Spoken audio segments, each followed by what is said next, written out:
Red Bull, extrêmement préoccupé par la situation de Giampiero Lambiasi et évidemment Max Verstappen et Pierre Gasly, déclare qu'elle est plus que prête à se battre en tête.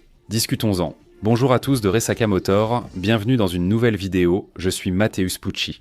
Comme vous voyez, je ne suis pas chez moi. Le décor est différent, sans notre casque ni les objets de nos partenaires. Même avec le t-shirt Paddock BR, le son changera un peu car il n'y a pas de traitement acoustique ici. Donc vous êtes déjà prévenus, on va faire une vidéo classique d'actualité. Nous allons suivre quelques points clés de la Formule 1 en cette fin d'année. On commence avec Pierre Gasly, pilote français, qui est dans l'équipe française Alpine et qui parle maintenant de son moment. Pierre Gasly qui a déjà interpellé Alpine en fin de saison. Elle a presque abandonné 2025 pour se concentrer sur la voiture de 2026.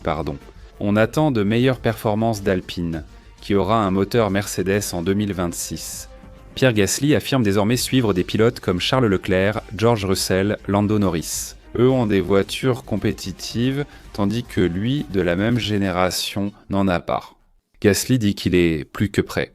Il sait que lorsque son heure viendra et qu'il aura une voiture compétitive, il saisira l'opportunité. Il est plus que prêt à se battre en tête.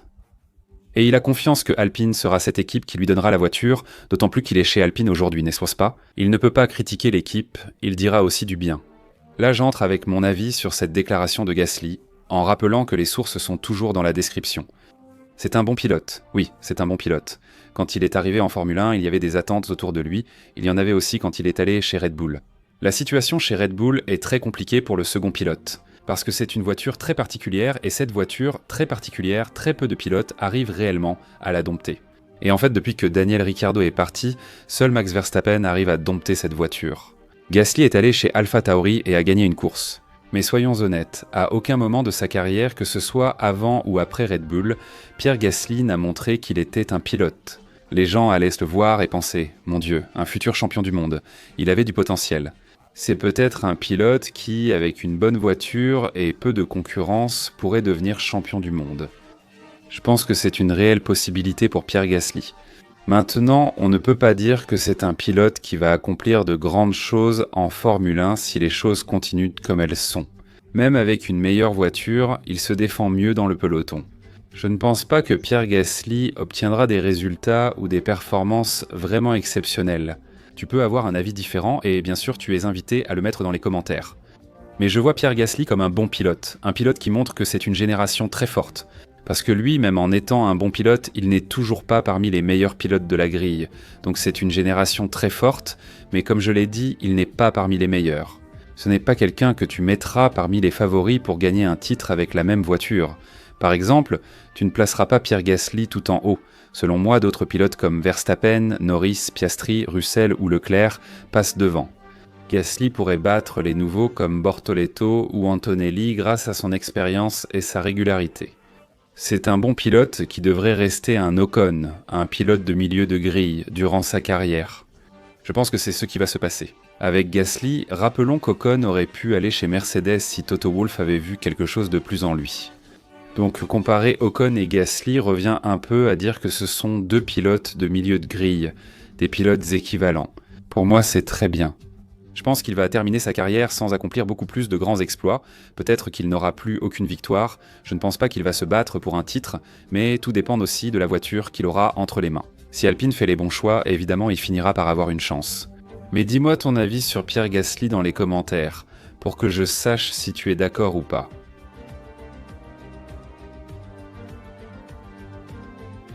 Revenons maintenant à la situation de Red Bull avec Giampiero Lambiasi et Max Verstappen. Je vous ai déjà parlé de cette possible sortie, Lambiasi étant en discussion avec Aston Martin. C'est une rumeur qui a effectivement un fondement solide, venant d'une source très fiable, donc on la considère comme une rumeur sérieuse. Red Bull se questionne, selon un article. Je vous laisse 2 articles ci-dessous sur ce sujet. Un article mentionne qu'Adrian Newey y serait favorable. Ayant de bonnes relations avec Giampiero Lambiasi, Adrian Newey aurait assumé cette responsabilité comme nouveau chef d'équipe. Il aurait dit « Écoute, j'aimerais avoir Lambiasi ici avec moi. » Lambiasi. Celui-ci en théorie est également en négociation avec Red Bull, aussi pour un autre poste. Il ne serait pas toujours présent aux courses ni forcément l'ingénieur de Verstappen. Cela dit, Adrian Newey verrait cela d'un bon œil. Il aimerait avoir l'Ambiasi, mais Red Bull se gratterait la tête justement à cause du facteur Verstappen.